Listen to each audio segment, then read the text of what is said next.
Come Holy Spirit, sama mong lingkod upang maging instrumento at daluyan ng pagpapala. Isang pinagpalang araw po ngayon ng Webes, Enero 22, taong 2026. Welcome to All the Line, Police Executive Master Sergeant Brother Aldimones mula po sa Makati City Police Station. At ang sharing po natin ngayong araw na to, time check natin, 5:46 na ng hapon, ay yung karugtong ng istorya kahapon. Kung napakinggan nyo yun, itong istorya ni Elias na kung saan lumaban siya sa madaming laban, matitinding laban at napagtagumpayan niya. Subalit sa isang idlap, biglang nagbago, biglang naging nakaramdam siya ng depression. Nawari bagang gusto niya nang mamatay at gusto niya nang sumuko at gusto niya nang ipatalo yung kanyang laban. Kaya baybayin natin muli ang istorya nitong si Eliseo ni Elias. Sabi po dito sa unang hari, yan. Sabi dito kapatid, pumasok siya sa isang yungib at doon nagpalipas ng gabi. Walang ano pat nagsalita sa kanya si Yahweh. Bakit ka naririto, Elias? Ayun ang tanong sa iyo at saka sa akin. Bakit ka naririto? Bakit? Ito yung tanong ni Yahweh kay Elias. Alam niyo kung bakit? Doon sa unang istorya, nasa battleground itong si Elias. Nagtagumpay siya, nanalo siya, winner siya. Natalo niya nga yung 950 o 850 na mananampalataya ni Jasera at saka ni Baal. Pero sa isang idlap, nung sinabihan siya, napapatayin siya ni Reyna Jezabel, biglang tumakbo siya. Papunta siya dun sa Horeb at nagtago siya sa isang yungib. Ito yung tanong kay Elias, bakit ka narito? Ito rin yung tanong sa iyo at sa akin. Sa ating mga mananampalataya, bakit ka naririto? Hindi ba dapat naandurong ka sa battleground kung saan pinagtagumpay kita? Hindi ba dapat naandurong ka sa simbahan ng pupurit sumasamba? Hindi ba't naroon ka dapat sa isang gawain ng paglilingkod sa ating Panginoon? Hindi ba't nasa kalsada ka dapat at namimigay ka ng pagkain na tumutulong sa iyong kapwa? Tinatanong ka ng Panginoon, bakit ka narito? Bakit ka umiiyak? Bakit nawala yung pagiging warrior mo? Yun yung tanong kay Elias ni Yahweh. At yun din yung tanong sa atin. Bakit ka naririyan? Anong ginagawa natin sa sitwasyon ng kalungkutan, ng depresyon, ng kawalang pag-asa, at walang pananalig sa ating Panginoon? Kaya sabi po dito, kung itutuloy natin, sumagot si Elias, dahil po sa aking pagmamalasakit para sa inyo, Yahweh, Diyos ng mga hukbo, tinalikdan po ng bansang Israel ang inyong tipan. Winasak ang inyong mga dambana at pinapatay ang mga propeta. Ako na lamang po ang natitira at pinaghahanap pa ako upang patayin din. Ito minsan yung mali natin mga mananampalataya na naging mali ni Elias. We always think that we are alone. Lagi natin iniisip, ako na lang. Ako na lang, Lord, ang nagsiserve sa simbahan. Ako na lang lagi nagsiserve bilang isang sakristan. Bilang isang elders ng community namin, parang ako na lang nag-iisip. Bilang isang member ng simbahan, ng isang pamilya, ako na lang ang napapagod. Yan ang maling gagawin natin. Na isipin natin na tayo na lamang ang kumikilos. Mga kapatid ko sa pananampalataya, yan po ay isang maling pagkakamali. Yan po ay isang malaking pagkakamali na nagawa ni Elias.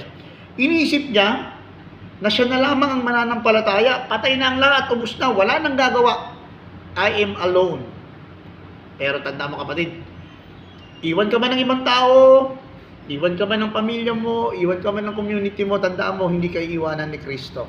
Hindi ka iwanan ng Diyos. Kaya muling kinausap ng ating Panginoon sa pamamagitan ng iba't ibang eksena. Sabi rin kapatid, dumating daw ang malakas na hangin, pero wala doon si Yahweh.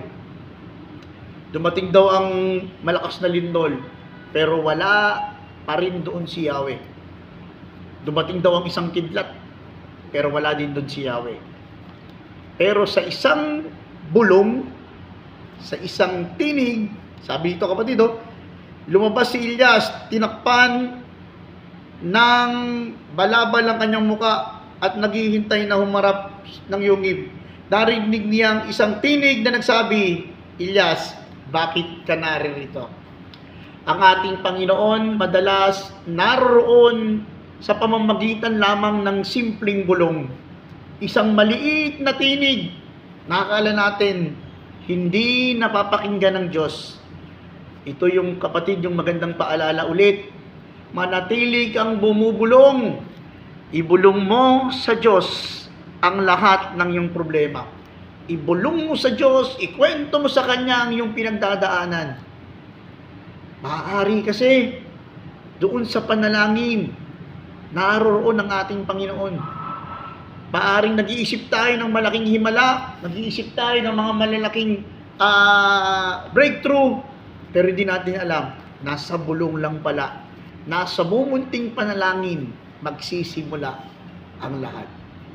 My dear brother and sister, dumadaan tayo sa mga problema, dumadaan tayo sa takot, sa depresyon, tulad ng kwento ni Elias.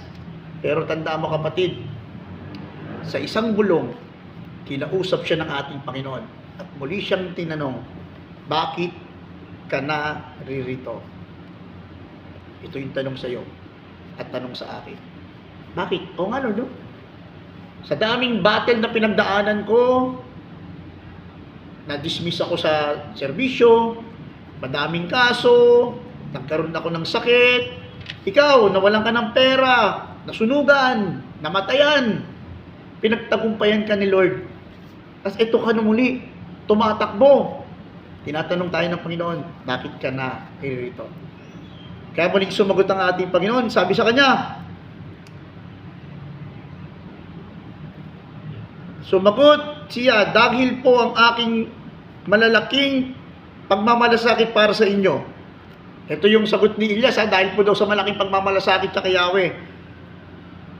Tinaligdan ng buong Israel ang inyong tipan, winasak ang mga dambana, inulit niya na naman, pinagpapatay ang inyong mga propeta, ako na lamang po natitira at hinahanap ako para patayin. Sinabi sa kanya ni Yahweh, bumalik ka sa iyong dinaanan, sa ilang, sa patungong Damasco.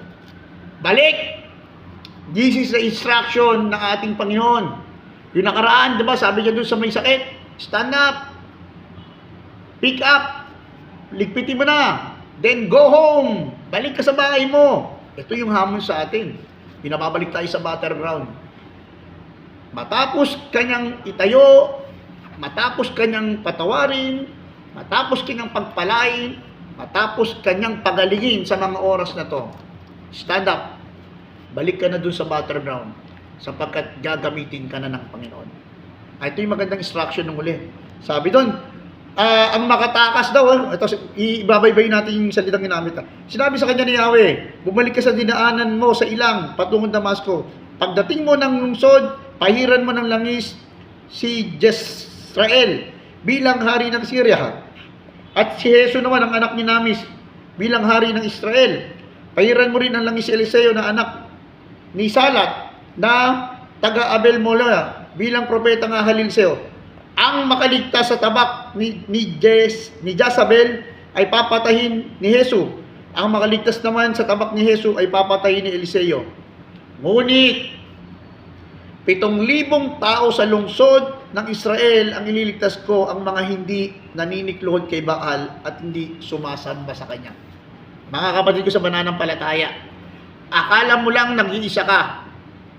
Sabi dito kay Elias, meron pang 7,000 mananampalataya na hindi sumasamba kay Baal. Ibig sabihin nito kapatid, marami pa pala tayong mananampalataya. Marami tayong mananampalataya na kung magkakaisa lamang tayo, kung magbibigkis lamang tayo, mas lalo natin mapagtatagumpayan ang ating laban. My dear brother and sisters, baka naririyan ang asawa mo. Baka naririyan ang anak mo. Naririyan ang community mo. Naririyan ang simbahan. Kasama mo siyang naglalakbay sa buhay mo. Kailangan mo lang hanapin ang mga tao na ito na tutulong sa iyo, mga mananampalataya na patuloy na sumasamba kay Yahweh El Shaddai. Yes, nasa status ka ng depresyon, nasa status ka ng boredom, nasa status ka ng biglang pagkalungkot, biglang pagkaiyak, nasa status ka ng problema. Pero naririyan ng Diyos, naririyan ng Ama, naririyan si Yahweh. At nasa isang bulong mo lang siya. Kausapin mo siya sa mga oras na to, ikwento mo, at papaalala sa iyo, marami pang mananampalataya, sumasamba sa Kanya, na makakasama mo sa paglalakbay mo sa buhay Kristiyano. Let's pray. In the Father, Son, the Holy Spirit. Amen. Amang dakila, maraming salamat po sa araw na to, sa pagbibigay mo ng kwento ni Elias, isang matapang, magiting, isang propeta, pero nakaranas din pala ng depresyon. Gusto nang umayaw, gusto nang sumuko, gusto nang mamatay. Sa oras na to, Lord, kami ito, yung kapatid ko na naririyan, nakikinig ng kwento mo, nakikinig ng video na to, siya ngayon ay dumadanas ng depresyon, anxiety, boredom, kawalan ng pag-asa, kasakitan, kawalan ng pinansyal, pagkaproblema sa pag-iisip, sobrang sakit ng kanyang puso. Pero Lord, alam namin, bubulong lang kami sa iyo. Naririyan ka, tutugon. And right now, Lord, by the power of the Holy Spirit, in the mighty name of Jesus, we declare, we claim, victory upon victory, healing upon healing, blessing upon blessing. Kung kami mananalig at magtitiwala sa iyo, kikilos ka sa aming buhay, kikilos ka sa aming pamilya, kikilos ka, Panginoon, sa aming mga plano. Magpapagaling ka, magpapatawad, gagamot. At sa oras na to, Lord, gagamitin mo kami. Simula sa oras na to, Lord, gamitin mo kami.